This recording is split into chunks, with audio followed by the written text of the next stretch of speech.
అందరికీ నమస్తే మాస్టర్స్. మనం ఈరోజు స్వాధ్యాయంలో భాగంగా టార్కం గారు రచించిన ఇరిటేషన్ బుక్లోని జ్ఞానం గురించి తెలుసుకోబోతున్నాము. బ్రహ్మర్షి పితామహ పత్రిజీ గారికి, వంశీ మాస్టర్ గారికి, ప్రవీణ మేడం గారికి నా ఆత్మ ప్రణామాలు. అయితే చాప్టర్లోకి వెళ్ళబోతున్నాం ఫ్రెండ్స్. పార్ట్ 7. ఈ ప్రమాదకారకం నాడీ ప్రవాహాల గోడలపై పేరుకొని నెమ్మదిగా మొత్తం శరీరమంతా పాకుతుంది. ఈ విషపూరితమైన నాడీ ప్రవాహాల గుండా ప్రసరించే సూక్ష్మ ప్రవాహాలు విచ్ఛిన్నమై ఆ విచ్ఛిన్న సూక్ష్మ పదార్థాలను ఈ ప్రవాహాల్లో వదిలేస్తాయి. మూలకాల విచ్ఛిన్నం వలన శక్తివంతమైన విషపూరిత వాయువులు ఉత్పన్నమవుతాయి. ఈ వాయువులు సాధారణంగా అంతరిక్షంలో తేలికగా గ్రహించబడతాయి.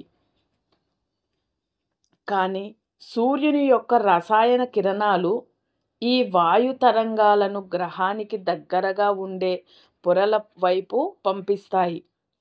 చిరాకు దాని పర్యవసానమైన ప్రమాదకారకాల అంతరిక్షంలోని విషవాయువులతో కలిసి గాలిని కలుషితం చేస్తుంది.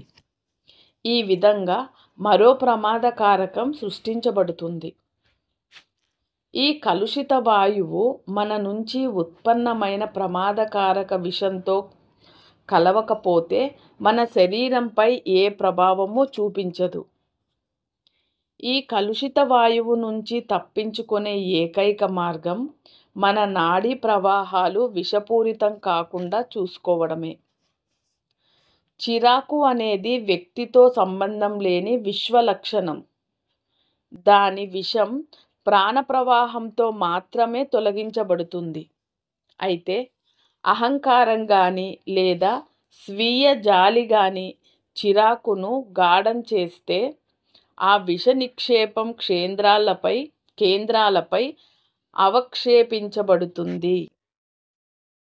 అప్పుడు దానిని తొలగించే మార్గమే లేదు. విశ్వ అవగాహన వలన మాత్రమే దానిని తొలగించుకోగలము. ఆలోచనలలో నాణ్యత కూడా దానిని తగ్గించగలదని గుర్తించారు. కృతజ్ఞతతో వ్యవహరించడం అత్యున్నత నైర్మల్యతను పెంపొందిస్తుంది. కృతజ్ఞత ద్వారా స్వస్థతా శక్తి వెలువరించబడుతుంది.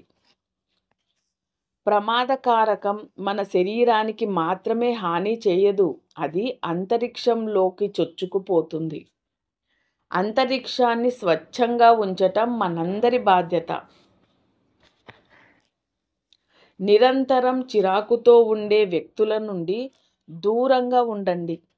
వారు అంతరిక్షాన్నే గాక మీరు నివసించే, నిద్రించే, పనిచేసే చోటును కూడా కలుషితం చేస్తారు.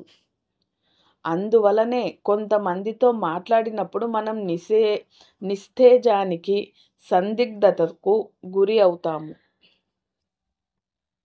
ఓకే ఫ్రెండ్స్, ఇక్కడితో ఈరోజు స్టాప్ చేసి రేపు కంటిన్యూ చేసుకుందాము. Thank you. మాధవి.